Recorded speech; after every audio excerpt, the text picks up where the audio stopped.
El 15 de enero de 1947, Betty Bersinger salió a dar un paseo con su hija de 4 años por la ciudad de Los Ángeles.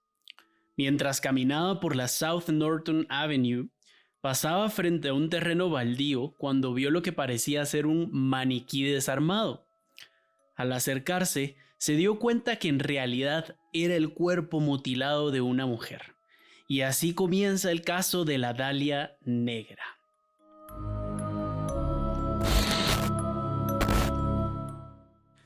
¿Qué tal, amigos? Bienvenidos de nuevo a Escalofríos Podcast. Yo soy Canchi y conmigo está Wolf. Hola Wolf, ¿cómo estás? ¿Qué onda, Canchi? ¿Cómo te va? Feliz de nuevamente encontrarnos por estos espacios en este nuevo episodio. Así es. Hoy estamos con otro nuevo episodio de Lunes Serial, es decir, lunes de asesinos seriales o asesinatos sin resolver. En este caso va a ser un asesinato sin resolver. ¿Estás listo, Wolf, para escuchar este caso?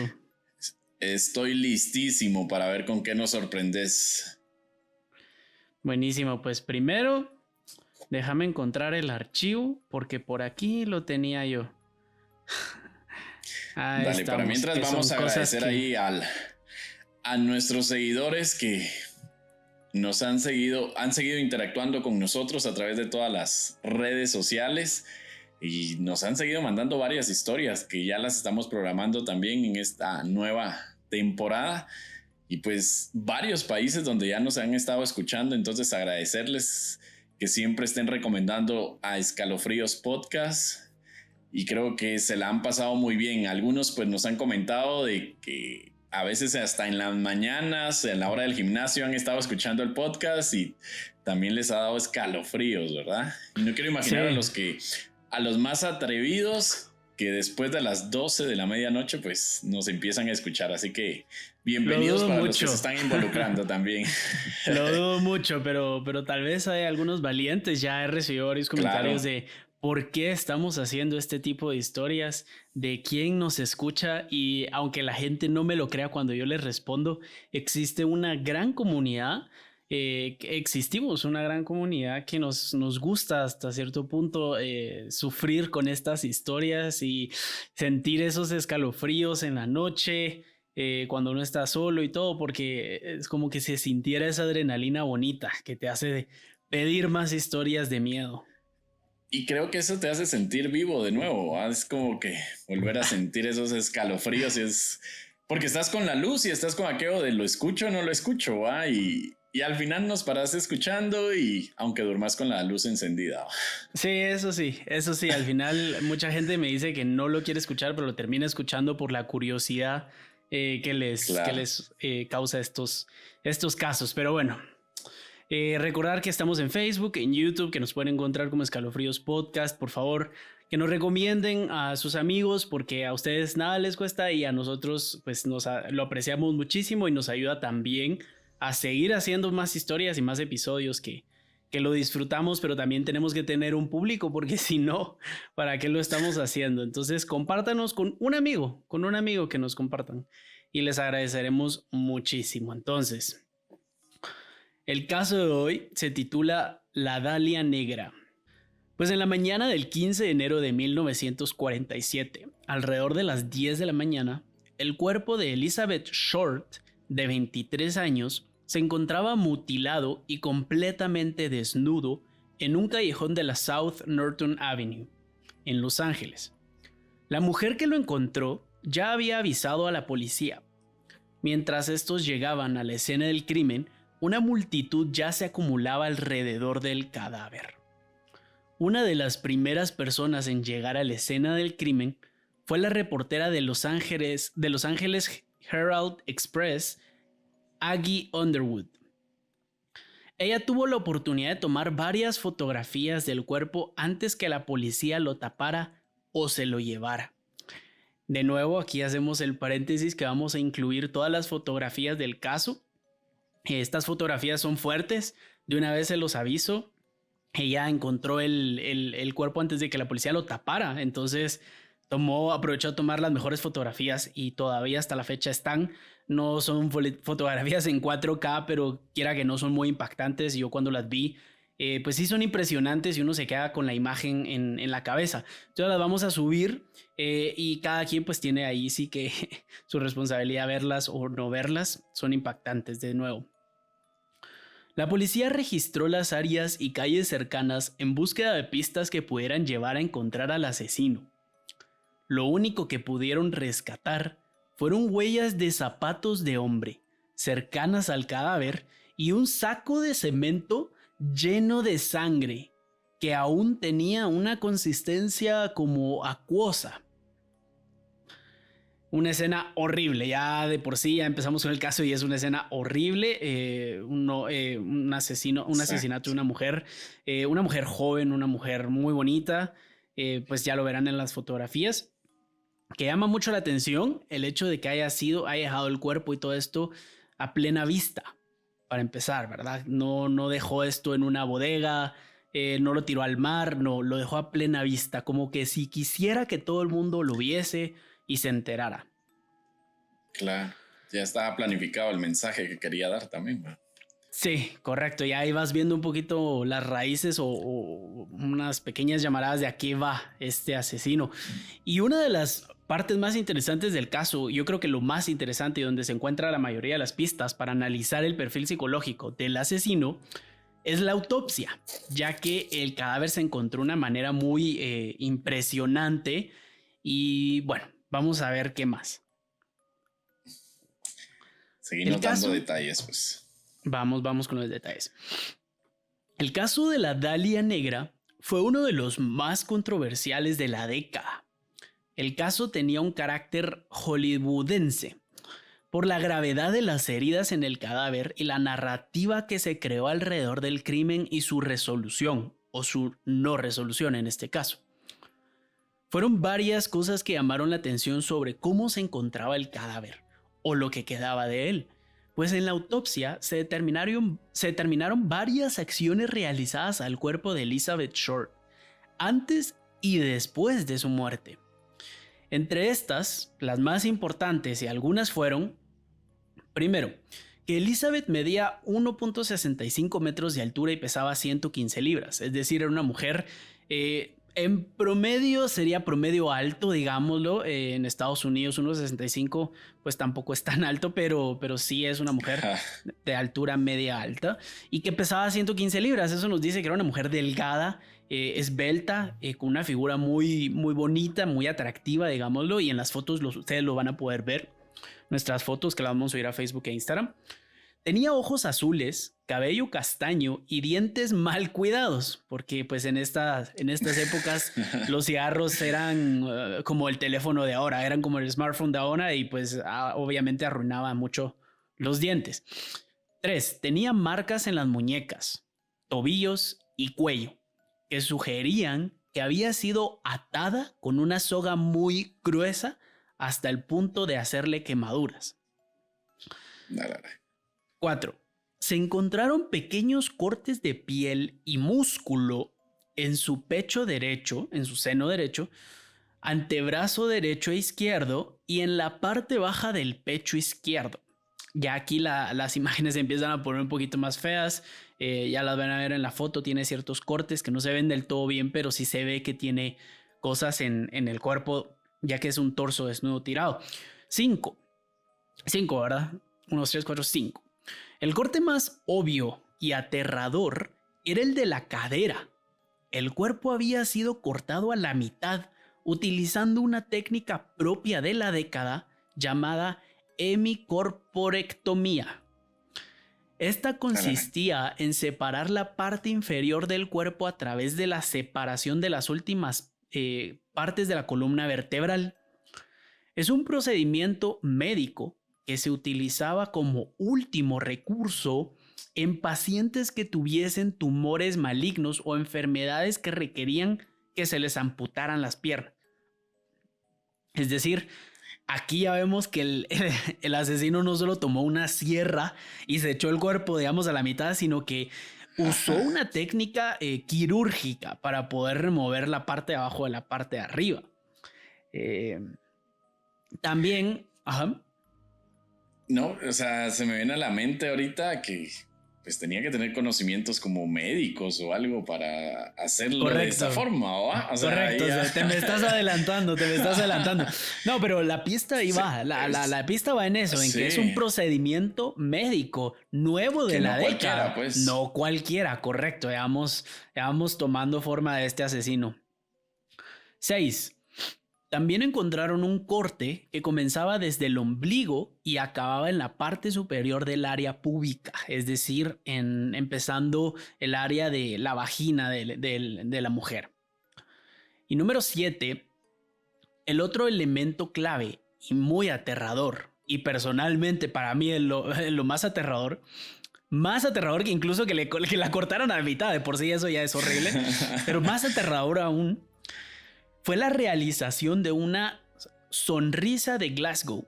No sé si en algún momento ya lo habíamos mencionado en otro caso, yo creo que no, pero la sonrisa de Glasgow se podría relacionar con los cortes que tiene el Guasón en su boca, que son cortes de la orilla de la boca, digamos de donde acaba la boca, hasta la orilla de la oreja. Por la parte de adentro, como que si te metieran 2 cuchillas y te cortaran la boca, los labios, digamos, de la boca a las orejas y te dejan como una sonrisa.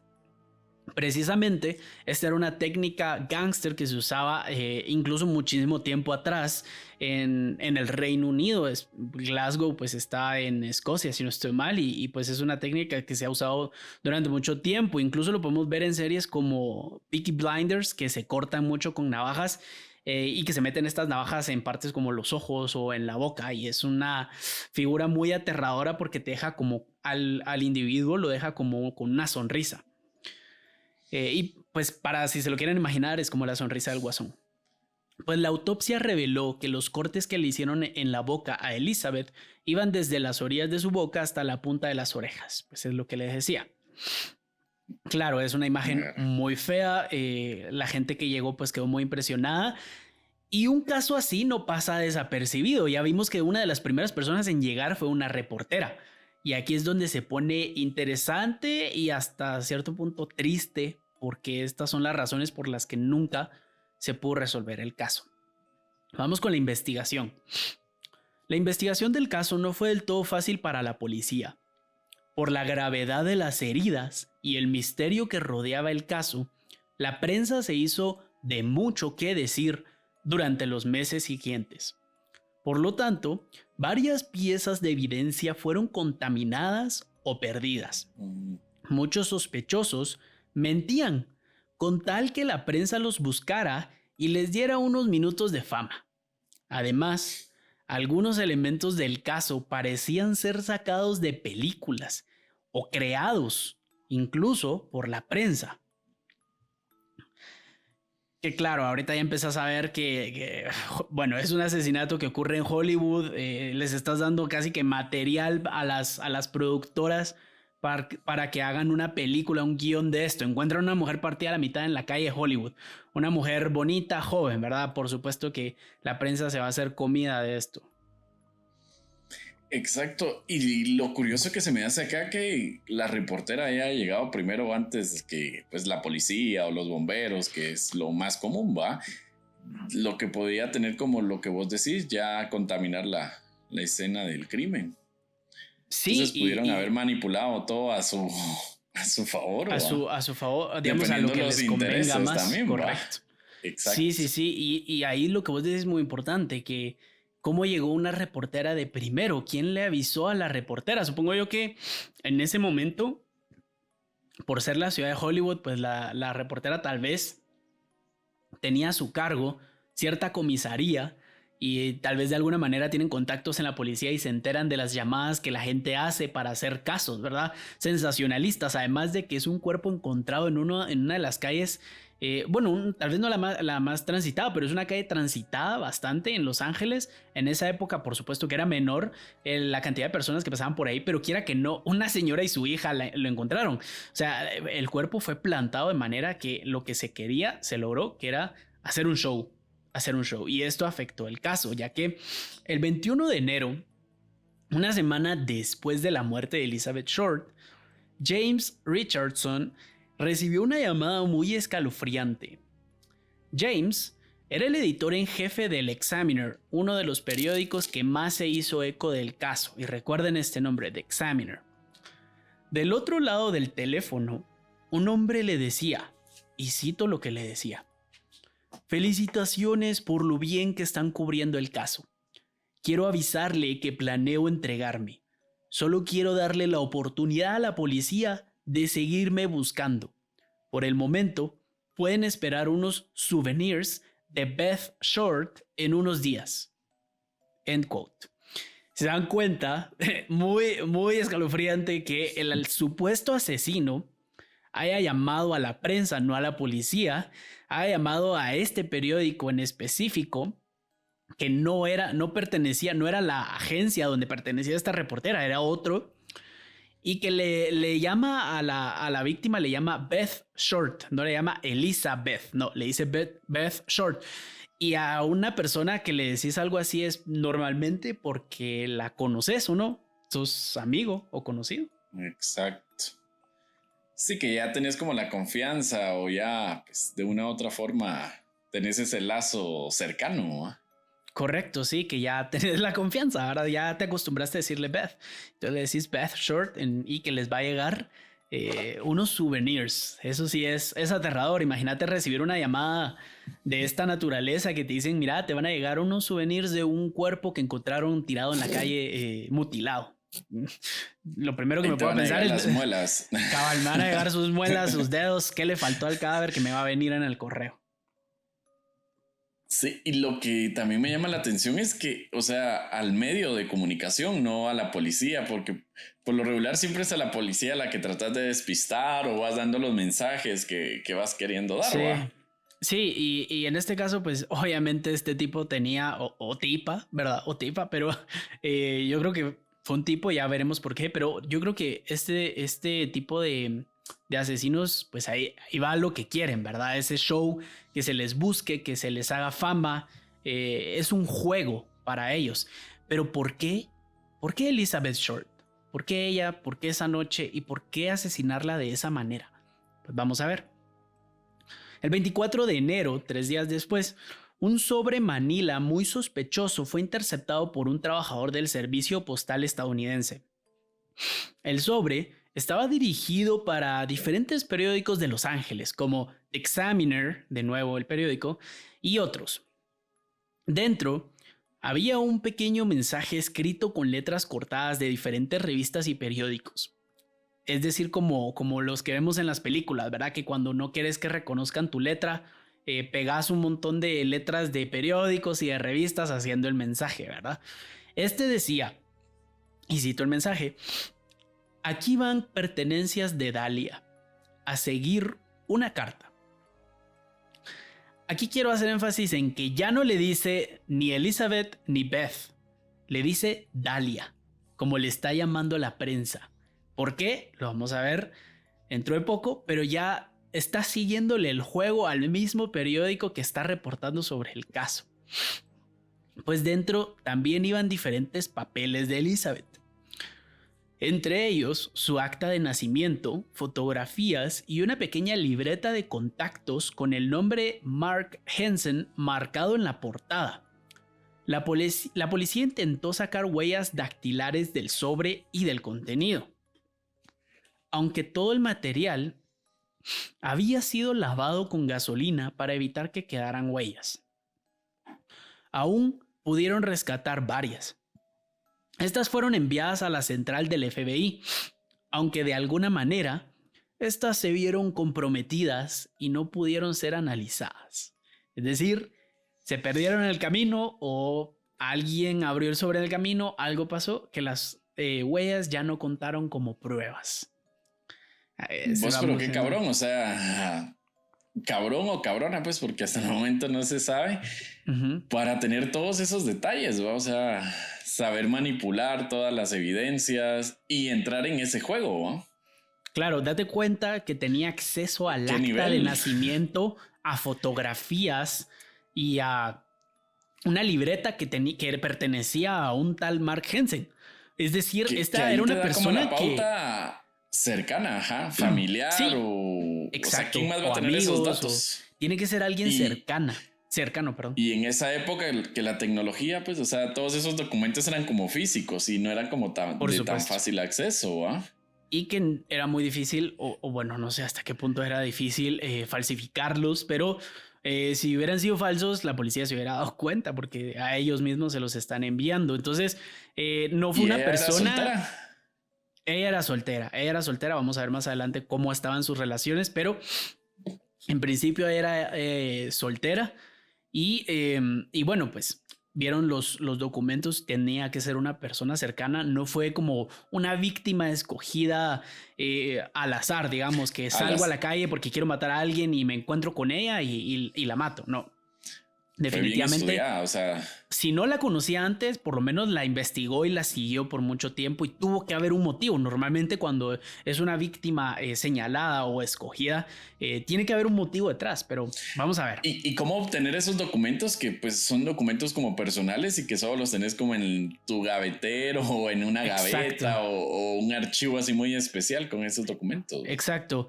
Esta Elizabeth se acababa de mudar con su padre a Los Ángeles, ya que pues más adelante veremos qué fue cómo fue un poco su infancia, que no importa tanto porque ella no es la asesina, pero sí hay detalles que llaman la atención. Durante la investigación varias veces aparecieron pistas que tan solo sirvieron para despistar a la policía. Entre ellas, las dos más relevantes fueron: número 1.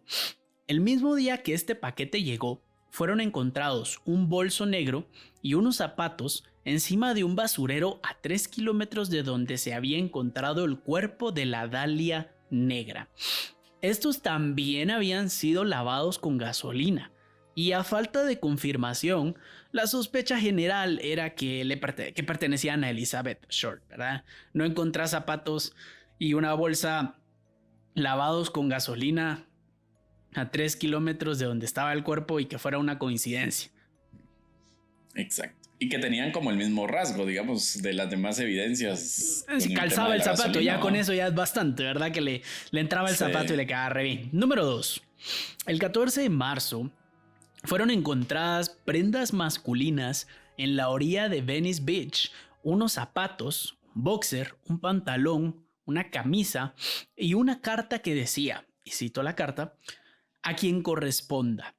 He estado esperando a que la policía me capture por el asesinato de la Dahlia negra, pero no han podido. Soy demasiado cobarde para entregarme. Así que esta es la salida fácil para mí. No pude evitarlo. Perdóname, Mary.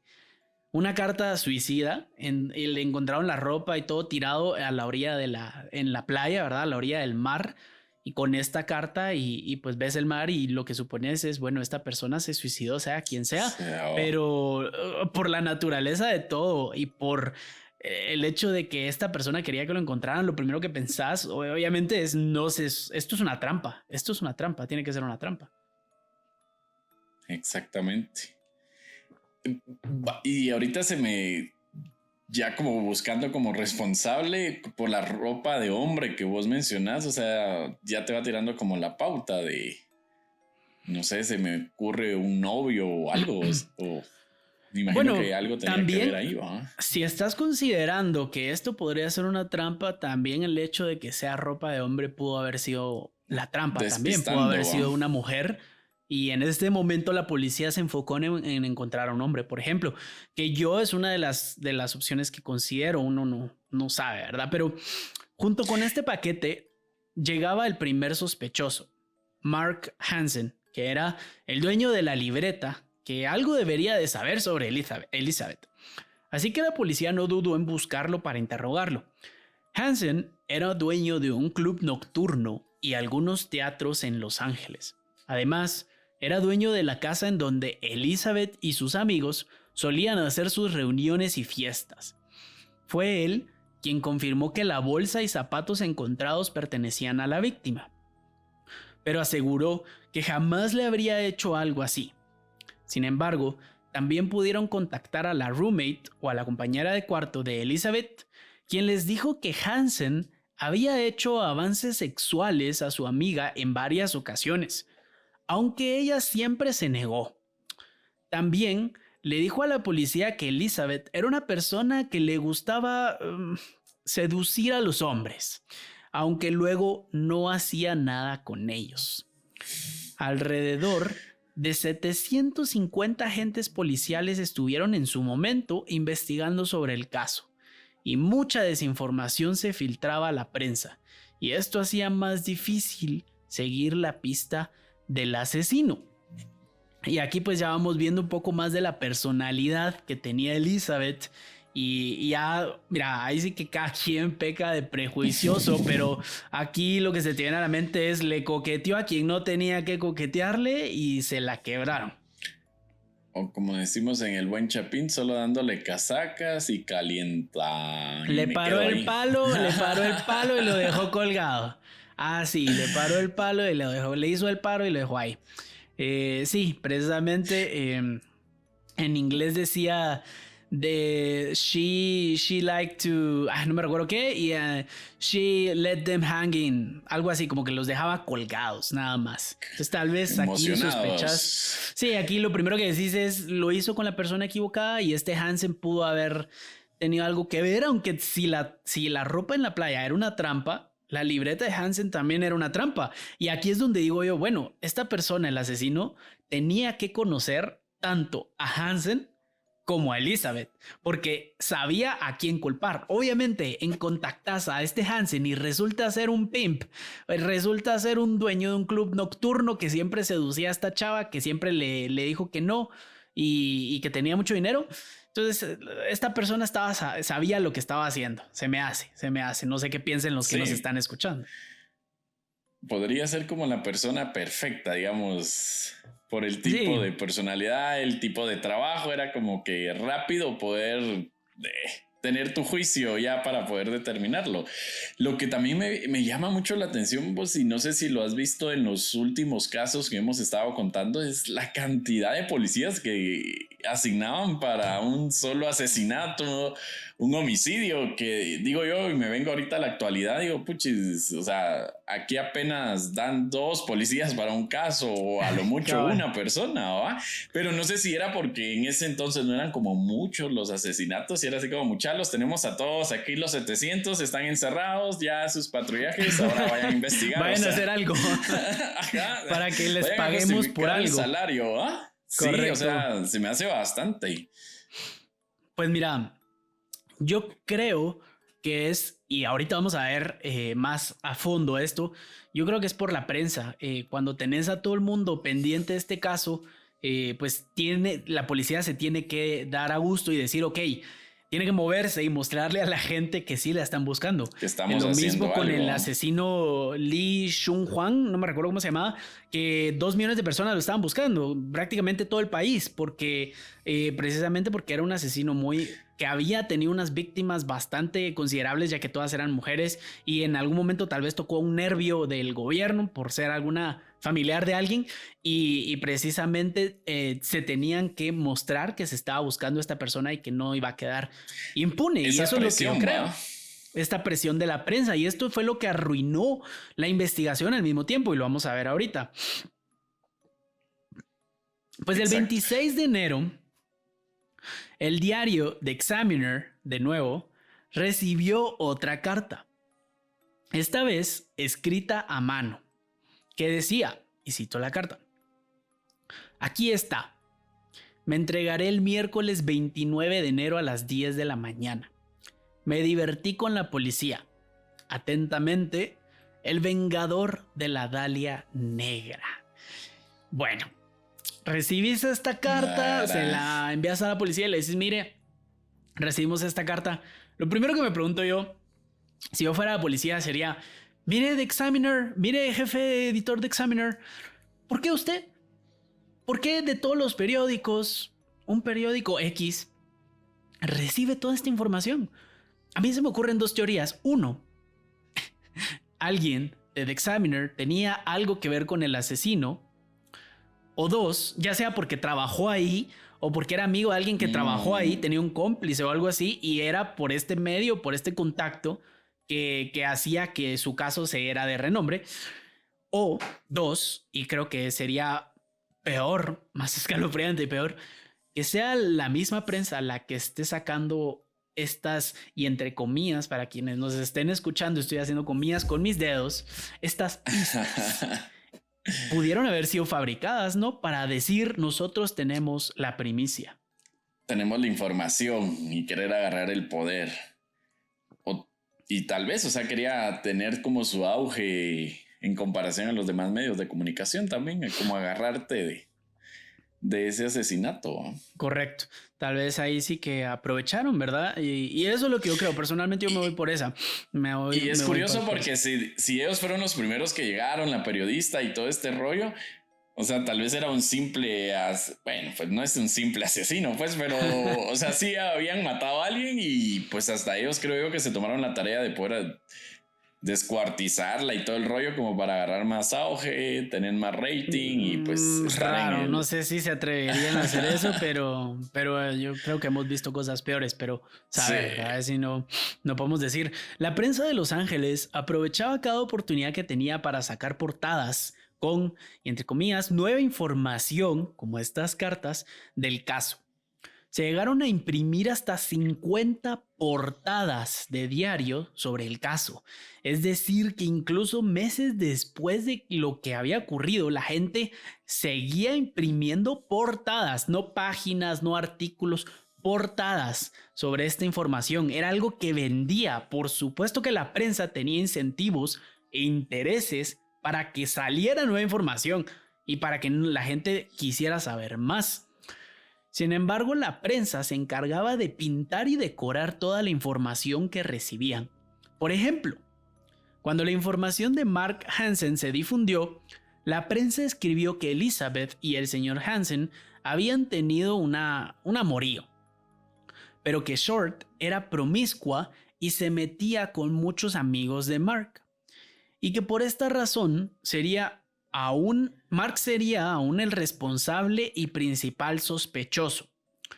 También, cuando los detalles de la bolsa y zapatos encontrados se revelaron, la prensa publicó que la ropa que se encontró era una falda negra y una blusa corta hasta el ombligo y pegada, bastante ajustada, también de color negro. Fue aquí, en conjunto con la película de La Dalia Azul, que se había estrenado un año antes, en 1946, fue por esto que sacaron el apodo de La Dalia Negra. Y aquí es donde se le dio el famoso nombre a esta pobre víctima, que al final se hizo más prensa de lo que realmente se avanzó en el caso. Hasta la fecha, saber si todas estas cartas eran reales. Pero la prensa se inventó muchas cosas, maquilló muchas cosas y lastimosamente hasta ahí quedó. Ahora. Y ahí resuelve como a la inquietud que tenía desde el inicio, porque dije, bueno, mencionaste el nombre y después dijiste Dalia, la Dalia de negro. Entonces tenía como la duda y ya te la iba a soltar ahí esa pregunta. Pero cabal, o sea, lo relacionaron con esa película, ¿no? Sí. Se había estrenado un año antes y pues allá las tecnologías, por la tecnología las cosas no duraban un día, digamos, de fama. Obviamente salió una película muy buena y duraba una década tal vez, como siendo súper popular. En cambio ahora un día sos famoso, al otro día no sos nadie y eso es bueno y malo a la vez, pero en este caso no, y pues por eso es que le pusieron la Dalia Negra. Ahora vamos a hablar sobre las confesiones que se dieron del caso. Fue toda la narrativa que se creó alrededor del caso lo que al mismo tiempo impidió que se avanzara en encontrar a un culpable. La prensa hizo que el caso se pusiera de moda y que cualquiera pudiera convertirse en un personaje famoso. Durante la investigación del caso, escuchen esto. Durante la investigación, la policía recibió hasta 60 confesiones de distintos hombres y algunas mujeres que aseguraban ser los asesinos. Y desde entonces se han recibido hasta 500 confesiones, muchas de estas provenientes de personas que no habían siquiera nacido para las fechas del asesinato. O sea, ¿cómo? Gente que solo quería salir en la prensa, que quería decir fui yo. Que en mencionaran su nombre y... Claro. Y en el momento en el que... Date cuenta que esta es la coartada perfecta para que el asesino confiese. Porque si dicen, bueno, ya confesaron 50, voy a ir yo y a mí también me van a decir, mire, usted no es tampoco. Y en ese momento que te dicen, no, este solo vino a decir pajas, te tachan y dicen, bueno, este ya no es el asesino. Y ya confesaste, literalmente confesaste y ya no te van a volver a buscar y te saliste con la tuya. Lastimosamente, por la prensa. Lo logré, decían. Claro.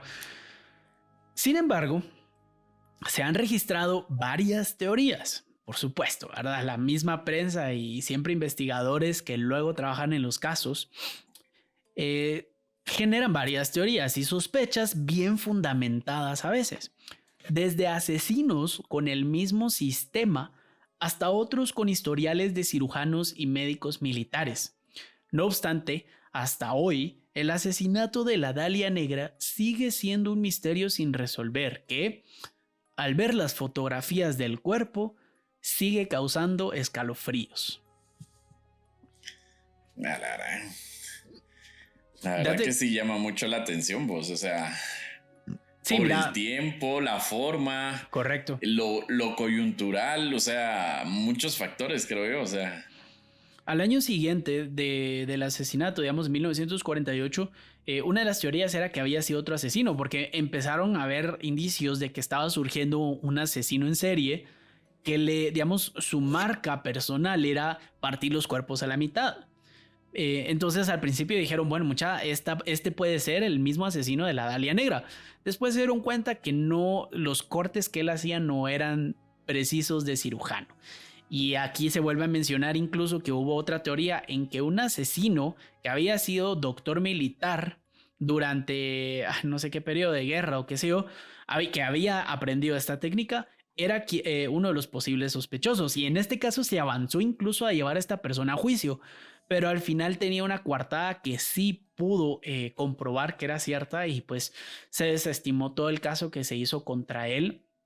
Pero claro, siempre buscaban una persona que tuviera un background o por lo menos un trasfondo en por lo menos ser doctor militar, más si era cirujano o algo así, pero para hacer estos cortes en la columna vertebral, saber en dónde cortar, yo creo que la verdad es que no estaba muy difícil el caso. ¿Cuántas personas conocían esta técnica? ¿Cuántas personas fueron a la escuela de medicina en Los Ángeles que estuvieran o sea, creo que aquí hubo falta de mérito o estaba tan mal desarrollado, no sé, se me hace muy difícil de perder la pista y muy como que se le hizo mucha historia, la verdad, se vendió mucho a costa de una persona, a costa de una vida. ¿O será que la película no tuvo fama y con eso era seguir manteniéndose también la película, o sea, a lo largo del tiempo también, o sea? No sé qué tanto se haya regresado a la película de la Dalia Azul. Vos, y también como me quedaba en la duda de, o sea, en la parte esa de un poquito sabiendo más de la vida de esta chica, o sea, la familia que dijo, si detrás pues, de ellos, o sea. Resulta que cuando era chiquita, ella tenía una hermana, su mamá y su papá. Pero de chiquita, el papá las dejó, el papá las abandonó. No las abandonó, lo siento. Él se fue, era piloto del ejército, era piloto de avión. Entonces, un día le llegó a la señora una carta que decía que su esposo había desaparecido en combate. Años después, muchos años después, cuando ella tenía 21, el papá las contactó y les dijo que era mentira, que ella las había abandonado, que simplemente las abandonó y huyó de la casa y hizo una carta falsa diciendo que él se había perdido en combate en el ejército. Pues la mamá, obviamente, ella vivía, no recuerdo en qué estado, en Estados Unidos no es muy importante su infancia porque no es un asesino serial, pero esta Elizabeth Short estaba en Los Ángeles porque estaba viviendo con su papá, acababa de mudarse con él, llevaba 2 años viviendo con él y tenía a sus amigos ahí en Los Ángeles y todo, y pues era una persona joven que vivía con su papá, como que le quiso dar una segunda oportunidad. y con él se mantenía. ¿Vos sí con el medio de comunicación no hubo como alguna investigación o algo así? No, en ese entonces dudo mucho que se le considerara sospechoso al medio. Al final, tal vez pudieron construir o fabricar evidencias falsas, pero lo peor que le pueden hacer, creo yo, que es obstrucción de justicia, obstrucción de investigación, y es un medio, pues, es un medio. La policía no tenía tanto poder. No tiene tanto poder ahorita, bueno, tal vez sí ahorita en Estados Unidos, pero tal vez en ese entonces pues, la policía no tenía tanto poder como para ponerse a pelear con un medio, ¿verdad? Solo más iba a aumentar la popularidad del medio, más iba a subir su rating, en fin, un caso que tristemente resultó sin ser resuelto, valga la redundancia. Y que muy interesante, quiera que no, por el hecho de que era una persona cualquiera, era una persona X, y al final se creó una imagen alrededor de ella y alrededor de todo lo que ocurrió, y hasta la fecha pues no se sabe, no se tiene sospechosos. Yo me preguntas a mí, mira quién lo hizo, y en lo poco que hay de la investigación yo te digo, fue la roommate. Yo te digo, fue la roommate. Se me hace que fue una mujer por el hecho de que dejó la ropa de hombre y que lo siento muy bien planeado.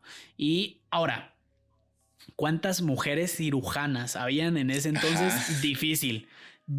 Ahí sí te digo yo, bueno, tenés razón, la verdad es que no lo sé, hasta la fecha no lo sé, pero pudo haber sido que la roommate tenía a su papá que era cirujano y aprendió con él. Ella era enfermera, tal vez, no lo decía en la investigación, pero saber, porque creo que tenía que ser alguien que conociera tanto al dueño del club como a Elizabeth, y que encima tuviera un background en medicina. Yo creo que con esas tres cosas, yo creo que ya puedes encontrar al culpable, no jodas. Ya puedes encontrar al culpable con esas tres cosas. Pero claro. saber. Pero súper interesante, vos, Canche. La verdad que sí. Bueno, el caso. Exacto, o sea, a mí sí me hizo analizar varios puntos y todavía quedarme así como con la inquietud de qué pasó ahí, ¿va? O sea, sí. Ahora con la versión que nos contás del papá también me queda así como, bueno, después se fue a vivir con él, pasó algo, sabes que son ex militares, entonces de una u otra forma siempre han tenido como una vida así como muy de sobrevivencia, o vos, y de una u otra forma también aprenden todas estas técnicas. Entonces a mí me queda como la inquietud, pero sí me hizo pensar bastante. Vamos a seguir investigando que pueda ser como en el caso del episodio anterior del que mencionabas del coreano, del asesino de Corea. O sea, después de 3 décadas dieron con la solución de casi 14 asesinatos. O sea, para los que no han ido a escuchar ese episodio, está muy interesante también, porque después de 3 décadas, pues se localizó al culpable. Entonces puede ser de que acá todavía puedan ir a sacar del archivo todo ese expediente y pues dar con el responsable, porque no creo, sí, pero podría, incluso como este tipo de películas son casos famosos y muy vendibles, la verdad. Además que la chava, vamos a subir fotos de ella, es muy bonita en sus fotos.